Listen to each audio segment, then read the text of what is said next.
கர்த்தருடைய பரிசுத்தமுள்ள நாமம் மகிமைப்படுவதாக. இந்த நாளிலும் நமக்கு இந்த வருஷத்திலே ஆண்டவர் நமக்கு கொடுத்ததான வாக்குத்தத்த வசனத்தை நம்ம தியானித்து ஜெபிக்க போகிறோம். இந்த வருஷத்தில் கர்த்தர் உங்களுக்கு பெரிய காரியங்களை செய்வார். இந்த வருஷம் உங்களுக்கு ஒரு மகிழ்ச்சியின் ஆண்டாக, சந்தோஷத்தின் ஆண்டாக, நிறைவின் ஆண்டாக கர்த்தர் உங்களுக்கு நிச்சயம் மாற்றி தருவார். இந்த வருஷத்தில் உங்களுக்கு எந்த குறையும் இல்லாமல் கர்த்தர் பார்த்துக்கொள்வார். கர்த்தர் அப்படிப்பட்ட ஒரு நல்ல வாக்கு தத்தத்தை நமக்கு கர்த்தர் நமக்கு கொடுத்திருக்கிறார். எனவே இந்த வாக்கு தத்தத்தை நம்ம பார்க்கும்போது, கர்த்தர் நம்மோடு பேசின இந்த வசனத்தை நம்ம கூர்ந்து கவனிக்கும்போது நிச்சயமாக இந்த வருஷத்தில் நமக்கு நன்மைகள் உண்டு, நமக்கு ஆசீர்வாதங்கள் உண்டு, நமக்கு பெரிய விடுதலை உண்டு. ஏன்னா அப்படிப்பட்ட ஒரு வார்த்தை தான் கர்த்தர் நமக்கு தந்து நமக்கு உறுதிப்படுத்தி இருக்கிறார். எனவே அந்த வாக்குத்தத்த வசனத்தை நம்ம வாசிக்கலாம். ஏசாயா தீர்க்கதரிசன புஸ்தகம் 49வது அதிகாரம், அதில் 23வது வசனம். ராஜாக்கள் உன்னை வளர்க்கும் தந்தைகளும் அவர்களுடைய நாயகிகள் உன் கை தாய்களுமாயிருப்பார்கள். தரையிலே முகங்குப்புற விழுந்து உன்னை பணிந்து உன் கால்களின் தூளை நக்குவார்கள். நான் கர்த்தர், நான் கர்த்தர், எனக்கு காத்திருக்கிறவர்கள் வெட்கப்படுவது இல்லை என்பதை அப்பொழுது அறிந்து கொள்வாய். அல்லேலூயா. இந்த வருஷத்துல நமக்கு கொடுத்த வாக்குத்தத்த வசனம் ஏசாயா 49:23 ஆண்டவர் சொல்லுகிறார், நான் கர்த்தர், எனக்கு காத்திருக்கிறவர்கள் வெட்கப்படுவதில்லை. அல்லேலூயா, அல்லேலூயா. எனக்கு காத்திருக்கிறவர்கள் வெட்கப்படுவதில்லை. பாருங்க, எனக்கு காத்திருக்கிறவர்கள் வெட்கப்படுவதில்லை என்று அவர் சாதாரணமாக சொல்லலை. அவர் எல்லா இடங்களிலும், எல்லா ஆகமங்களிலும், வேதத்தில் கூறின வார்த்தைகளின்படி அது சொல்லலை. அதுக்கு முன்னாடி தன்னுடைய பேரை சொல்கிறார், தன்னுடைய நாமத்தை சொல்கிறார். அவர் சொல்கிறார் பாருங்க, நான் கர்த்தர்னு சொல்கிறார். நான் கர்த்தர் அப்படின்னு சொல்லிட்டு அடுத்து சொல்கிறார், எனக்கு காத்திருக்கிறவர்கள் வெட்கப்படுவதில்லை. நான் இதை யோசித்து பார்த்தேன். ஏன் ஆண்டவர் வெறுமனே எனக்கு காத்திருக்கிறவர்கள் வெட்கப்படுவதில்லைன்னு சொல்லியிருக்கலாமே? ஏன் அதில் அவருடைய பெயரை அவர் சொல்லுகிறார்? நான் கர்த்தர், எனக்கு காத்திருக்கிறவர்கள் வெட்கப்படுவதில்லைன்னு ஏன் சொல்லுகிறார் அப்படின்னு நான் யோசித்த போது, ஆவியானவர் எனக்கு கொடுத்த ஒரு உணர்த்துதல் என்னென்னா, நான் கர்த்தர் அப்படின்னா இந்த உலகத்தில் நான் பலருக்கு காத்திருக்கிறோம், பல மனிதருக்கு காத்திருக்கிறோம், பல சூழ்நிலையில் காத்திருக்கிறோம். ஆனால் நமக்கு வெட்கம்தான் மிஞ்சி இருக்கு. ஏதோ ஒரு குடும்பத்தை நம்ம நம்பி எதிர்பார்த்து காத்திருப்போம். இந்த குடும்பத்தாரால் நமக்கு நிச்சயமாக ஒரு அற்புதம் நடக்கும், இந்த குடும்பத்தாரால் நமக்கு ஒரு நன்மை கிடைக்கும், இந்த குடும்பத்தாரால் எனக்கு ஒரு உதவி கிடைக்கும், இவர்கள் எனக்கு உதவி செய்வாங்க, இவர்களால் நான் முன்னுக்கு வந்துடுவேன், இவர்களால் எனக்கு ஒரு பெரிய உயர்வு கிடைக்கும்னு ஏதோ ஒரு குடும்பத்துக்காக நம்ம பல வருஷங்களை காத்திருப்போம். ஆனால் மிஞ்சினது என்ன? தோல்விதான். அவர்கள் கடைசி நேரத்தில் நம்மளை ஏமாற்றி விடுவார்கள். கடைசி நேரத்தில் என்னால் இயலாது, என்னால் முடியாதுன்னு சொல்லி கையை விரிச்சிருவாங்க. ஒருவேளை நம்ம ஃப்ரெண்ட்ஸு, நம்ம நண்பர்களுக்காக காத்திருப்போம். என் நண்பர் எனக்காக எதை வேணாலும் செய்வார், அவர் எனக்கு நிச்சயமாக அந்த பண உதவி பண்ணுவார், அவர் எனக்கு வேலைக்காக சப்போர்ட் பண்ணுவார், எனக்கு அவர் உதவி பண்ணுவார் சொல்லி ஏதோ ஒரு மனிதனை நம்ம தனிப்பட்ட முறையில் நம்ம நம்பி இருப்போம், காத்திருப்போம். நிச்சயமாக அவர் நமக்கு உதவி பண்ணுவார். ஆரம்ப நாட்களில் நம்ம அவர்கிட்ட கேட்கும்போது, இதா 1 மாதத்தில் 2 மாதத்தில் இதா சீக்கிரமாக உனக்கு நான் செய்து தரேன் அப்படின்னு சொல்லி நம்மளை நம்ப பண்ணுவாங்க. நம்ம அதை ரொம்ப நம்பிக்கிட்டே இருப்போம். ஆனால் ஒரு குறிப்பிட்ட நாட்கள் தாண்டி அவர்கிட்ட நம்ம வந்து நிற்கும், அவர் சொல்லுவார், இது என்னால் முடியாது, இது என்னால் செய்ய முடியாது. நமக்கு ஒரு தோல்வி, நமக்கு ஒரு வெட்கம். அவரை நம்பி நம்ம நிறைய பேர்கிட்ட சொல்லியிருப்போம், நான் இந்த மாதிரி செய்ய போகிறேன், இந்த மாதிரி எனக்கெல்லாம் நன்மைகள் வரப்போகுது அப்படி பலர்கிட்ட நம்ம சொல்லியிருப்போம். ஆனால் நான் பலர்கிட்ட சொன்ன அந்த நன்மைகள் அந்த குறிப்பிட்ட அந்த மனிதன் மூலமாய் நமக்கு வராததுனால நமக்கு ஏமாற்றவும் தோல்வியும் வெட்கமும் அதில் வந்து சேர்றதை பார்க்குறோம். இப்படி இந்த அருமையான கர்த்தருடைய பிள்ளைகளை நம்முடைய வாழ்க்கையில் நம்ம நிறைய பேரால் ஏமாற்றப்பட்டிருக்கிறோம், நிறைய பேரால தோல்வி அடைய வைத்திருக்கிறோம், நிறைய பேரால நம்ம வெட்கப்பட்டு போயிருக்கிறோம். எனவே தான் ஆண்டவர் சாதாரண ஒரு மனிதன் சொல்லுகிற விதமாய் சொல்லாமல் வானத்தையும் பூமியும் படைத்த ஆண்டவர் என்ற நாமத்தில் அவர் சொல்லுகிற, நான் கர்த்தர். அல்லே சொல்லுமா, எனக்கு காத்திருக்கிறவர்கள் வெட்கப்படுவதில்லை. கரங்களை உயர்த்தி அல்லே சொல்லுங்க பார்க்கலாம். அல்லேலூயா. இந்த வார்த்தையை நீங்கள் சாதாரணமாய் பார்க்கக்கூடாது. ஒரு மனுஷனுடைய வார்த்தையை நம்புகிற மாதிரி இந்த கர்த்தருடைய வார்த்தையை நீங்கள் நம்பக்கூடாது. ஒரு மனுஷன் ஒரு குடும்பத்தை, உங்கள் சொந்த பந்தங்களை நீங்கள் எதிர்பார்த்தது மாதிரி இந்த வேத வசனத்தை நீங்கள் எதிர்பார்க்கக்கூடாது. அது மிக அழகாக சொல்லப்பட்டிருக்கு, நான் கர்த்தர். அப்படின்னா மனுஷனை மாதிரி நான் இருக்க மாட்டேன். அல்லே சொல்லுவோமா? ஒரு குடும்பத்தை மாதிரி நான் இருக்க மாட்டேன். அல்லே சொல்லுவோமா? ஒரு சொந்த பந்தங்களை மாதிரி நான் இருக்க மாட்டேன். அல்லே சொல்லுவோமா? அவங்களை விட நான் முற்றிலும் மாறுபட்டவர். ஆமாம், நான் சொன்னால் செய்யாமல் இருக்கவே மாட்டேன். என்னால் செய்யக்கூடாத அதிசயமான காரியம் ஒன்று உண்டோ அப்படின்னு தான் ஆண்டவர் நம்மகிட்ட கேட்கிறார். அவர் பொய் சொல்ல ஒரு மனுஷன் அல்ல, அவர் மனசு மாற ஒரு மனு புத்திரனும் அல்லன்னு வேதத்தை நம்ம வாசிக்க முடியும். ஏன்னா அவர் ஒன்று சொன்னார் அப்படின்னா நிச்சயம் நம்முடைய வாழ்க்கையில் அவர் நிறைவேற்றி முடிப்பார். அவர் நம்மளை ஏமாற்றுகிற தேவன் அல்ல, நம்மளை கைவிடுகிற தேவன் அல்ல, நம்மளை தோல்வி அடைய வைக்கிற தேவன் அல்ல. ஏன் நம்மளை யாரிடத்திலையும் வெட்கப்படுத்துகிற தேவன் அல்ல. அல்ல சொல்லுமா? மனிதர்களுக்கும் தேவனுக்கும் இருக்கிற வித்தியாசம் என்னன்னு தெரியுமா? மனிதர்கள் நம்மளை பல இடங்களில் நம்மளை வெட்கப்படுத்திடுவாங்க, பலருக்கு முன்னாடி நம்மளை வெட்கப்படுத்த விடுவாங்க, பலருக்கு முன்னாடி நாம் தலைகுனிந்து நிற்பதற்கு அவங்க காரணமாக இருப்பாங்க. ஆனால் ஆண்டவராக இயேசு கிறிஸ்து அப்படிப்பட்டவர் அல்ல. எல்லாருக்கும் முன்பாகவும் நம்மளை சந்தோஷப்படுத்துகிற தேவன், எல்லாருக்கும் முன்பாகவும் நம்முடைய தலையை நிமிர வைக்கிற தேவன், நம்முடைய தலையை உயர்த்துகிற தேவன். வெட்கமடைய ஒருபோது விடவே மாட்டார். சங்கீதங்கள் புஸ்தகம் 34வது அதிகாரம் அதில் 5வது வசனத்தை நீங்கள் வாசித்து பாருங்கள். மிக அழகாய் சொல்லப்பட்டிருக்கு. அவர்கள் அவரை நோக்கி பார்த்து பிரகாசம் அடைந்தார்கள். அவர்கள் முகங்கள் வெட்கப்படவில்லை. அவர்கள் அவரை நோக்கி பார்த்து பிரகாசம் அடைந்தார்கள், அவர்கள் முகங்கள் வெட்கப்படவில்லை. கரங்கள் தள்ளி சொல்லுமா? யாரெல்லாம் ஆண்டவராக இயேசு கிறிஸ்துவின் முகத்தை நோக்கி பார்க்கிறாங்களோ, யாரெல்லாம் ஆண்டவராக இயேசு கிறிஸ்துவை நம்புறாங்களோ, யாரெல்லாம் ஆண்டவராக இயேசு கிறிஸ்துவை ஆராதனை செய்கிறார்களோ, அவர் மேல் விசுவாசம் வைக்கிறார்களோ, அவருடைய சமூகத்தில் வாராங்களோ, அவர்களை ஒருபோதும் வெட்கமடைய செய்ய மாட்டார். மனுஷங்கிட்ட நம்ம எத்தனை முறை போனாலும் நமக்கு தோல்விதான், நமக்கு ஜெயம் கிடைக்காது. நம்மளை வெட்கப்படுத்திடுவாங்க. பல வெளியில் தலை காட்ட முடியாமல், குடும்பத்தில் வந்து சேர முடியாமல், மனைவி பிள்ளைகளோடு சந்தோஷமாய் வாழ முடியாமல், தாய் தகப்பனோடு சந்தோஷமாய் வாழ முடியாமல், மனிதர்களால் ஏமாற்றப்பட்டு, மனிதர்களால் அவமானப்படுத்தப்பட்டு, மனிதர்களால் வெட்கப்படுத்தப்பட்ட எத்தனையோ பேர் இன்னைக்கு சுற்றி திரிந்து கொண்டிருக்கிறாங்க. ஆனால் அவைகள் நடுவில் ஒருவர் இருக்கிறார், நம்மளை வெட்கமடைய செய்யாமல் இருக்கிற கர்த்தர். அவர் தான் ஆண்டவராக இயேசு கிறிஸ்து. அவர் சொல்லுகிறார், நீ மனுஷனை பார்க்குற மாதிரி பார்க்காத, ஒரு குடும்பத்தை பார்க்குற மாதிரி என்ன பார்க்குற. நான் கர்த்தர், நான் உன்னை ஏமாற்ற மாட்டேன், நான் உன்னை கைவிட மாட்டேன், நான் உன்னை வெட்கப்பட விட மாட்டேன். அவர் யாரையும் வெட்கப்பட செய்யாத தேவன். வேதத்தில் நீங்கள் எத்தனையோ பரிசுத்தவான்கள், வேதத்தில் சொல்லப்பட்ட அத்தனை காரியங்களையும் நம்ம திருப்பி பார்த்தோம்னா யாருமே எங்கேயுமே வெட்கப்பட்டு போனதே கிடையாது. கரங்களை உயர்த்தி அல்லேலூயா சொல்லுவோமா? சொல்லுங்க அல்லேலூயா. எனவே இந்த வருஷத்தில் கர்த்தர் உங்களை வெட்கப்பட்டு போக விட மாட்டார். எனவே மனுஷனை நீங்கள் நம்புகிற மாதிரி, ஒரு குடும்பத்தை நீங்கள் எதிர்பார்த்த மாதிரி கர்த்தர் மேல் வைக்காதீங்க. அதையும் தாண்டி நம்பிக்கை வைங்க, அதையும் தாண்டி கர்த்தர் எதிர்பாருங்க.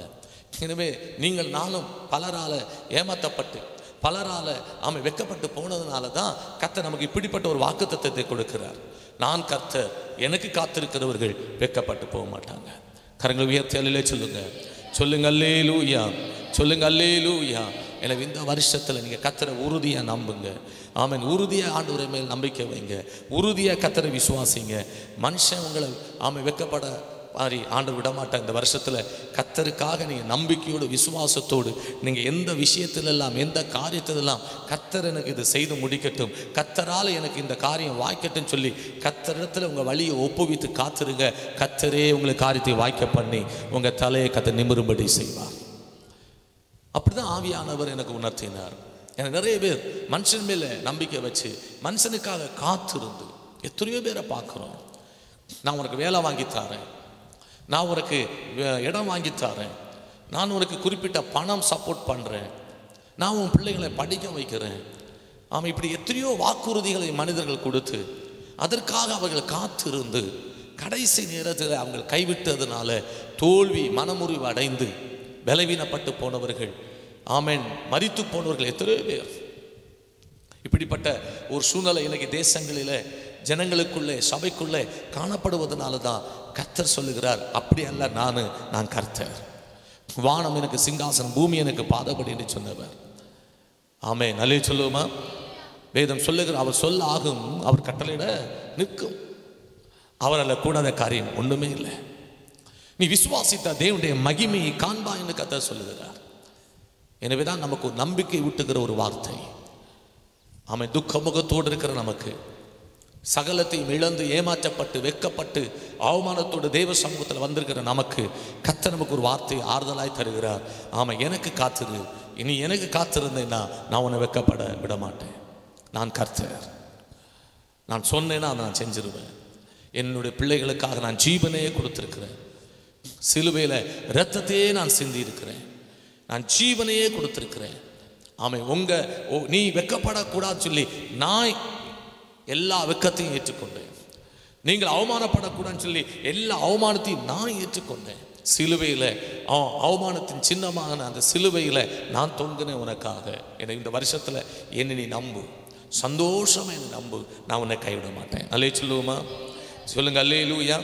ஏசாயா தீர்க்கதரிசன புஸ்தகம் 29வது அதிகாரம் அல்ல 22வது வசனத்தை நீங்கள் வாசித்து பாருங்கள். ஆகையால் ஆபிரகாமை மீட்டுக்கொண்ட கர்த்தர் யாக்கோபின் வம்சத்தை குறித்து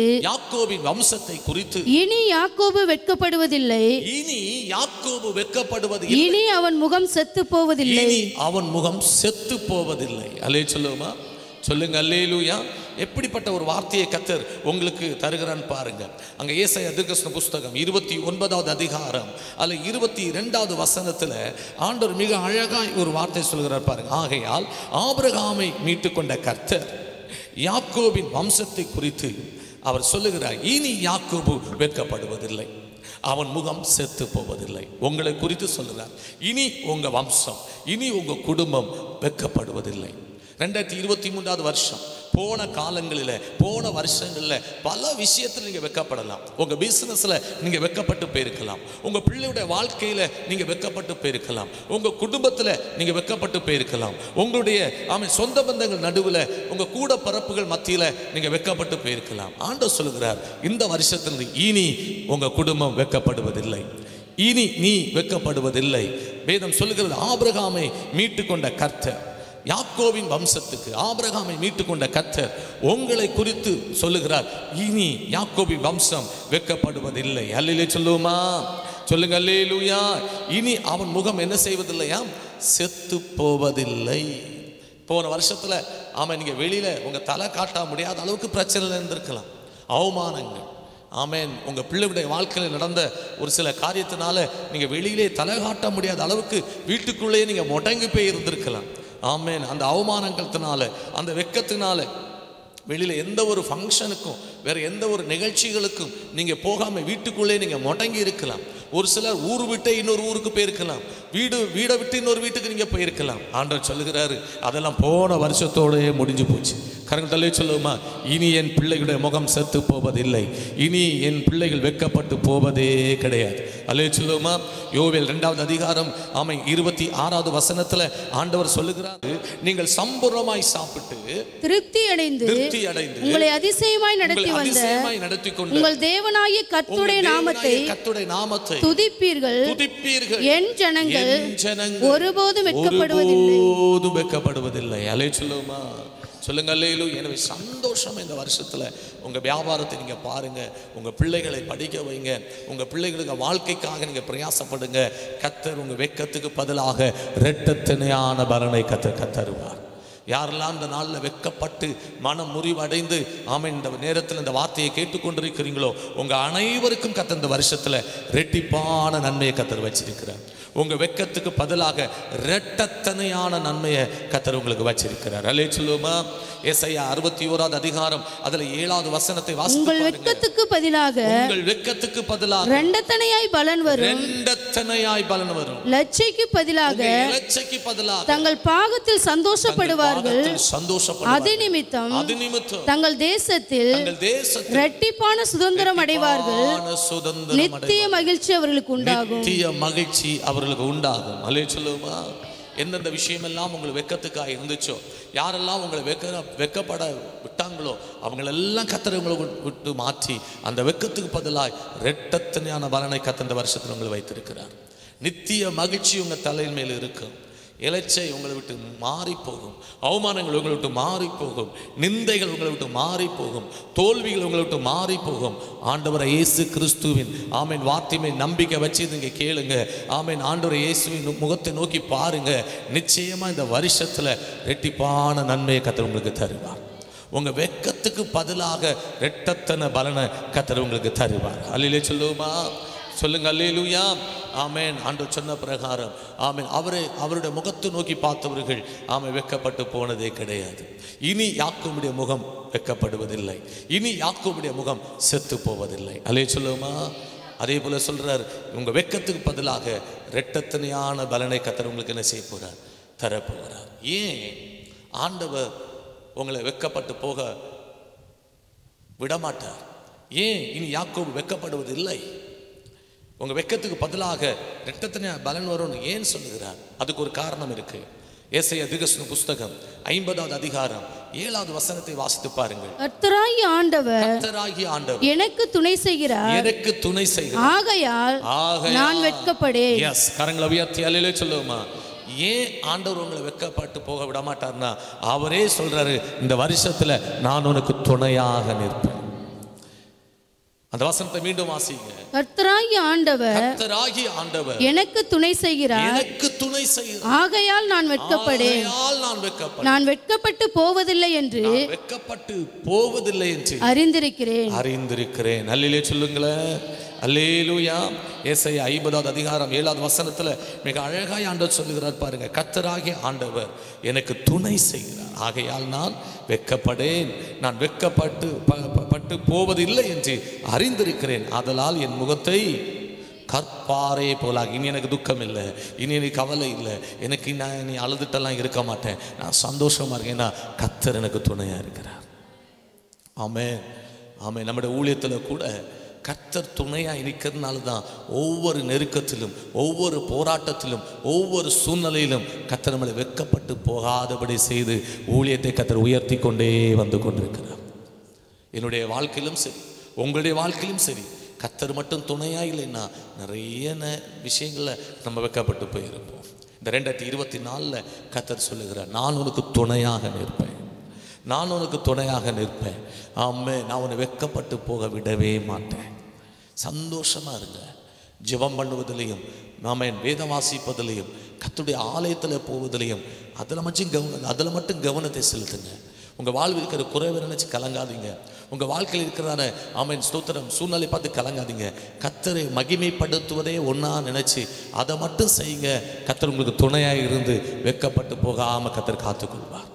அல்லேலூயா சொல்லுங்க. அல்லேலூயா. சங்கீதம் 69வது அதிகாரம் 6வது வசனத்தை நீங்க வாசித்து பாருங்க. சங்கீதம் 69:6. சேனைகளின் கர்த்தராகிய ஆண்டவரே, சேனைகளின் கர்த்தராகிய ஆண்டவரே, உமக்காக காத்திருக்கிறவர்கள் என் நிமித்தம் வெட்கப்பட்டு போகாதிருப்பார்களாக. ஆமென். ஆண்டவர் சொல்லுகிறார், ஆமென், கர்த்தருக்காக காத்திருக்கிறவங்க ஆமென் வெட்கப்பட்டு போக விடவே மாட்டார் ஆண்டவர். எனவே காத்திருந்து ஜெபம் பண்ணுங்க, நம்பிக்கையோடு இருங்க, விசுவாசத்தோடு இருங்க. கர்த்தர் உங்களுக்கு துணையாக இருந்து இந்த வருஷம் முழுவதும் உங்கள் பிள்ளைகளை, உங்களை, உங்கள் பிஸ்னஸை, உங்கள் வியாபாரத்தை, உங்கள் குடும்பத்தை வெட்கப்பட்டு போகாமல் கர்த்தர் காத்துக்கொள்வார். ஆமென். நல்லிலே சொல்லுவோமா? வேத புத்தகத்தில் நீங்கள் பார்க்கலாமே, யோவான் சுவிசேஷத்தில் 38 வருஷம் ஒரு மனுஷன் ஆமென் காத்திருந்தான் தன்னுடைய சுகத்துக்காக. தேவன் எனக்கு ஒரு அற்புதம் செய்ய வேண்டும், தேவன் என் வாழ்க்கையில் ஒரு நன்மை செய்ய வேண்டும் சொல்லி 38 வருஷம் காத்திருந்தான் பாருங்க. பிரியமானவர்களே, ஆமென், இந்த நாளில் நம்ம ஒரு சில நாட்களை தான் காத்திருப்போம், ஒரு சில மாதங்களாக நம்ம காத்திருக்கலாம், இல்லைன்னு சொன்னால் ஒரு சில வாரங்களாக நம்ம காத்திருக்கலாம். ஆனால் இந்த இடத்துல யோவான் சுவிசேஷம் 5வது அதிகாரம் ஆமென் ஸ்தோத்திரம், அதில் ஆமென் 5வது வசனத்தை நீங்க வாசித்து பாருங்க. 38 வருஷம் வியாதி கொண்டிருந்த ஒரு மனுஷன் அங்கே இருந்தான். ஆமென். 4வது வசனம் கூட வாசிங்க. ஏனெனில் சில சமயங்களிலே தேவதூதன் ஒருவன் அந்த குளத்தில் இறங்கி தண்ணீரை கலக்குவான்.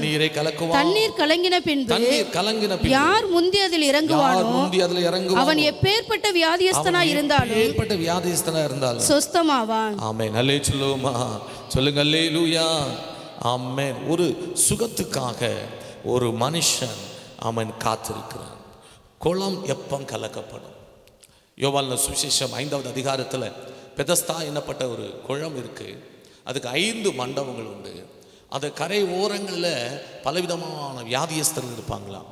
அதாவது குருடர்கள், சப்பானிகள், முடவர்கள், சூமன கையுடையவர்கள் எல்லாம் படுத்திருப்பாங்களாம். அதுல மிக அழகாக அந்த 3வது வசனம் வாசிங்க. அவைகளிலே குருடர், சப்பானிகள், சூம்பின உறுப்புடையவர்கள் முதலான வியாதிக்காரர் அநேகர் படுத்திருந்து தண்ணீர் எப்பொழுது கலங்கும் என்று காத்து கொண்டிருப்பாங்களாம்.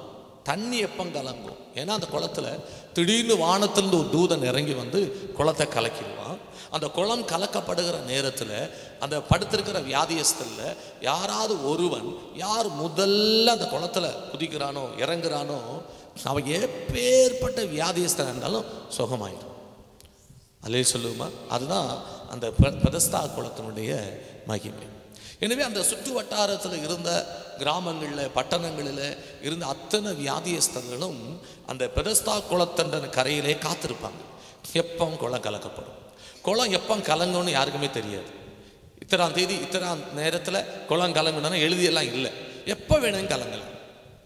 அது ஒருவேளை சாயங்காலமாக இருக்கலாம், ஒரு சில நேரத்தில் இரவு நேரமாக இருக்கலாம், ஒரு சில நேரத்தில் அதிகாலை வேலையாக இருக்கலாம், ஒரு சில நேரத்தில் நடுராத்திரியாக கூட இருக்கலாம், பகல் நடுப்பகலாக இருக்கலாம். எப்போன்னு சொல்ல முடியாது. திடீர்னு குளம் கலங்கும். அது அப்படி அந்த எப்போ குளம் கலங்கும்னு அப்படி பார்த்துக்கிட்டே இருக்கணும். அப்போ நான் என்ன நினைக்கிறேன்னா, இந்த யாருமே தூங்க மாட்டாங்க போல இருக்கு. ஏன்னா தூங்கிட்டா குளம் கலக்கிற நேரத்தில் விழிச்சிருக்கிறவன் என்ன செஞ்சிருவான்? குளத்தில் இறங்கிடுவானே. இப்போ தூக்கம் இல்லை பாருங்க. ஏற்கனவே சரீரத்தில் பலவீனம், அதை குறித்ததான கவலை. தூங்க முடியல, அது ஒரு கவலை. குளம் எப்போ கலங்கும்னு எதிர்பார்க்குறோம். அப்போ எவ்வளோ கஷ்டம்னு பாருங்க. அப்படி காத்து கொண்டு இருந்த மனுஷன்ல ஒருத்தன் 38 வருஷம். அவனுக்கு முன்னாடி வந்தவங்க எல்லாம் சுகமாகி போயிட்டாங்க, அவனுக்கு பின்னாடி வந்தவங்களும் சுகமாகி போயிட்டாங்க.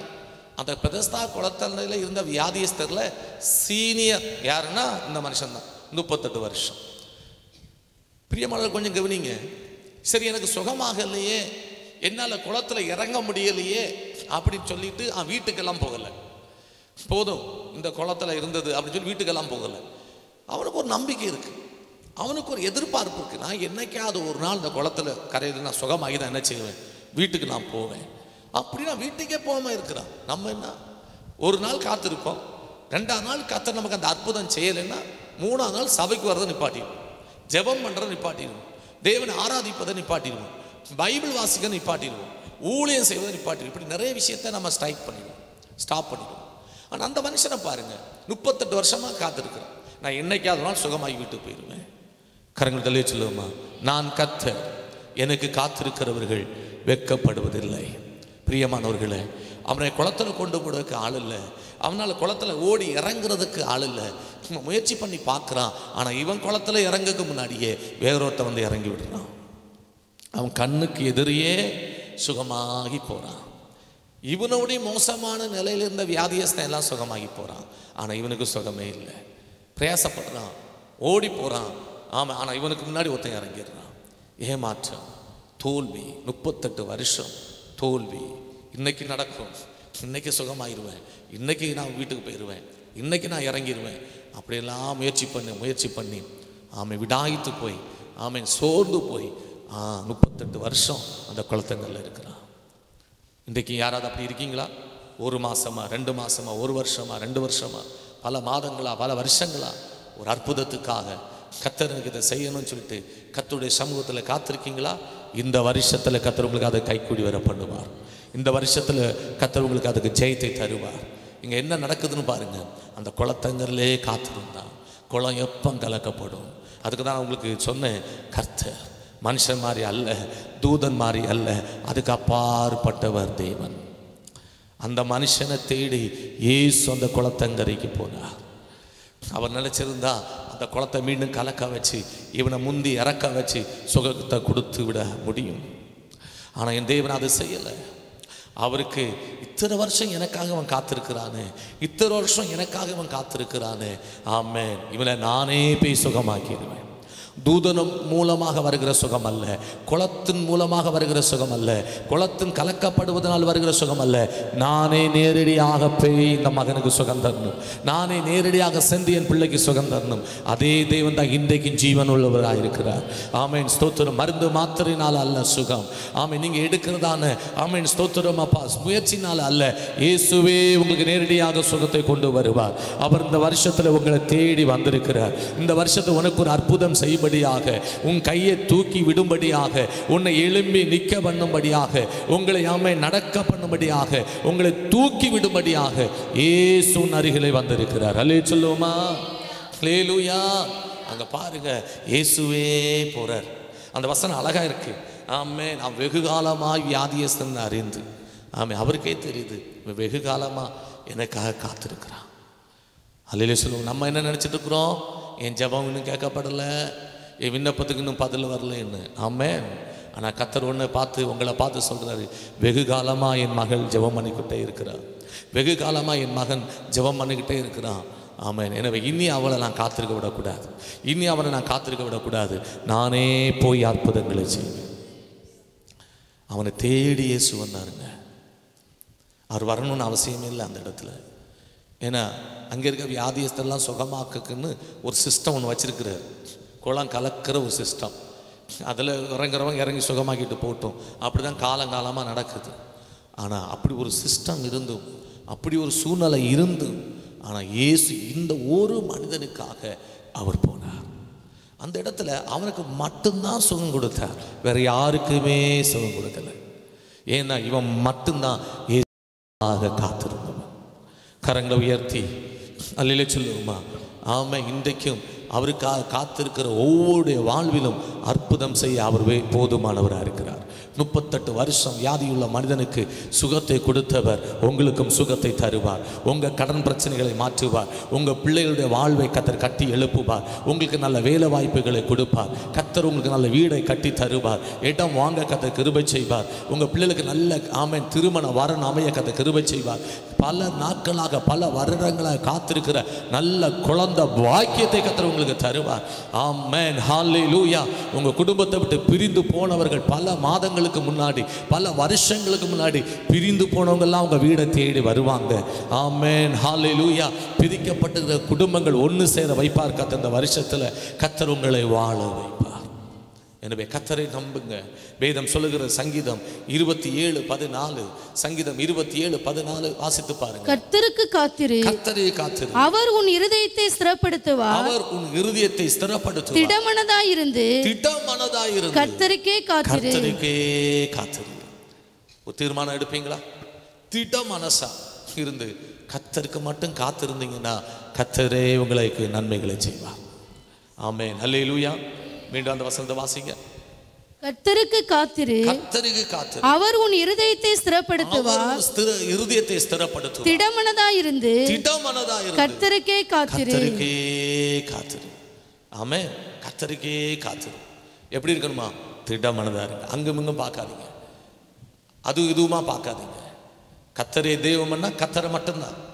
இதுக்கிடையில மந்திரம் பார்க்கறது, தந்திரம் பார்க்கறது, குறி கேட்கறது, நாள் பார்க்கறது, அங்கே போகிறது இங்கே போகிறது, அது எதுவுமே இருக்கக்கூடாது. கர்த்தருக்கு மட்டும்தான் காத்திருக்கணும். மனுஷன்கிட்ட போய் யோசனை கேட்கறது, சொந்த பந்தங்கள்கிட்ட போய் யோசனை கேட்கறது இல்லை. கர்த்தருக்காக காத்திருந்தோம்னா கர்த்தருக்காக மட்டும்தான் காத்திருக்கணும். அல்லேலூயா சொல்லுவோமா? ஆமென். அந்த விஷயத்தில் மட்டும் நீங்கள் உங்களை கிளியர் பண்ணிக்கங்க. கர்த்தருக்காக காத்திருங்க. நீதிமொழிகள் 13:12 வாசித்து நான் முடிக்கிறேன். நீதிமொழிகள் 13:12.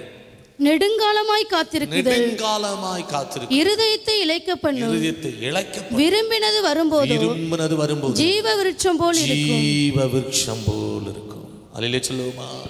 சொல்லுங்க அல்லேலூயா, அல்லேலூயா. நெடுங்காலமாய் காத்திருப்பது இருதயத்தை என்ன செய்யுமா? ஆண்டவருக்கே தெரியும். நெடுங்காலமாக என் பிள்ளைகளை காக்க வச்சேன்னா அவனோட இருதயம் என்ன செஞ்சிருமா? இழைச்சி போயிடும். 38 வருஷம் வரைக்கும் தான் அவனுக்கு தாக்கு பிடிக்க முடியும். 39வது வருஷம் போச்சுன்னா அவனுக்கு இருதயம் இழைச்சி போயிடணும் தான். 39 போக்கு முன்னாடியே அவனை தேவன் சந்தித்தார். ஆமென். எனவே உங்களுக்கு தெரியும், ஆண்டவருக்கு தெரியும் உங்களை குறித்து. இந்த 2024 தாண்டிச்சுன்னா என் பிள்ளைகள் இறுதியும் இழைச்சி போயிடும், இவங்களால் சகிக்க முடியாது, இவங்களால் நிற்க முடியாதுன்னு தெரியும். அதனால தான் இந்த ஜனவரி மாதத்திலிருந்தே அற்புதத்தை எதிர்பார்த்துருங்க. கர்த்தர் உங்களுக்கு அற்புதத்தை செய்வார்.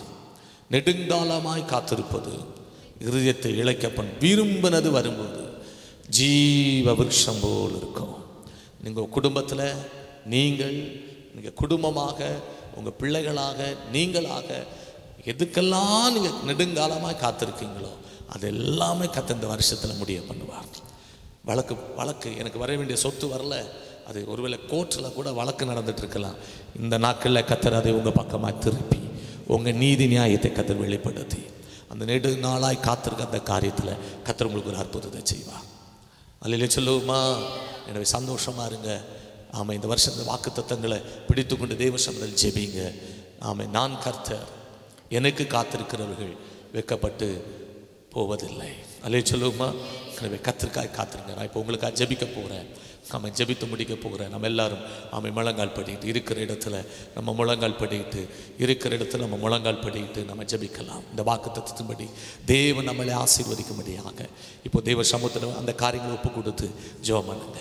பரிசுத்தமுள்ள நல்ல ஆண்டவரே, நன்றி நிறைந்த உள்ளத்தோடு நான் மை துதிக்கிறேன். இந்த நாளில் இந்த வாக்குத்தத்த செய்தியை கேட்ட ஒவ்வொருவரையும் கர்த்தர் ஆசீர்வதியும். நான் கர்த்தர், எனக்கு காத்திருக்கிறவர்கள் வெட்கப்படுவதில்லை. தமது பிள்ளைகள் எந்தெந்த காரியத்தில் உமக்காக காத்திருக்கிறார்களோ அதில் கர்த்தர் வெட்கப்பட்டு போகாதபடி செய்யுங்க ஆண்டவரே. உன் வெட்கத்துக்கு பதிலாக இரட்டத்தினாய் பலன் வரும் என்று சொன்னீங்களே அப்பா. நான் உனக்கு துணையாக இருக்கிறேன், எனவே நான் உன்னை வெட்கப்பட விடமாட்டேன்னு சொன்னீங்களே அப்பா. ஆனால் இனி யாக்கோவின் வம்சம் வெட்கப்படுவதில்லை, இனி யாக்கோடைய முகம் செத்து போவதில்லைன்னு சொன்னீங்களே சப்பா. திடமனதாக இருந்து உமக்கே காத்திருக்கிற அந்த பிள்ளைகளுக்கு கர்த்தர் ஒரு அற்புதம் செய்யுங்க. நீண்ட நாட்களாக, நீண்ட மாதங்களாக வியாதியிலே போராடி கொண்டிருக்கிறவர்கள், பிரச்சனையில் போராடி கொண்டிருக்கிறவர்கள், ஆண்டவரே ஆசீர்வாதங்களுக்காக போராடி கொண்டிருக்கிற இவங்களோட வாழ்க்கையில கர்த்தர் ஒரு அற்புதம் செய்வீராக. இந்த வாக்குத்தத்த வசனத்தின்படி ஒரு அதிசயத்தை காணும்படி செய்யுங்க, ஒரு அற்புதத்தை காணும்படி செய்யுங்க ஆண்டவரே.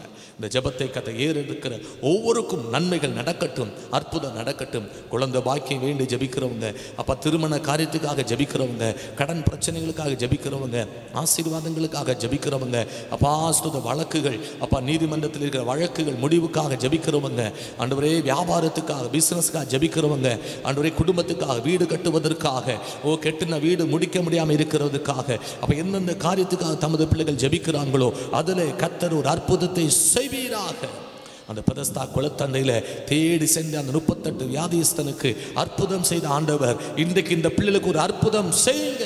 அவங்க இருக்கிற இடத்துல பரிசுத்த ஆவியானவர் இறங்குவீராக.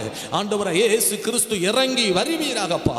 சொந்த குமாரன் என்று பாராமல் நம்ம எல்லாருக்கும் அவரை தந்தரவர், அவரோடு கூட மற்ற எல்லாவற்றையும் நமக்கு அருளாதிருப்பது எப்படி? ஜீவனையே கொடுத்தவர், இரத்தத்தையே சிலுவையிலே சிந்தி மீட்டவர். காத்திருக்கிற காரியத்திலையும் கர்த்தர் ஒரு அற்புதம் செய்வீராக.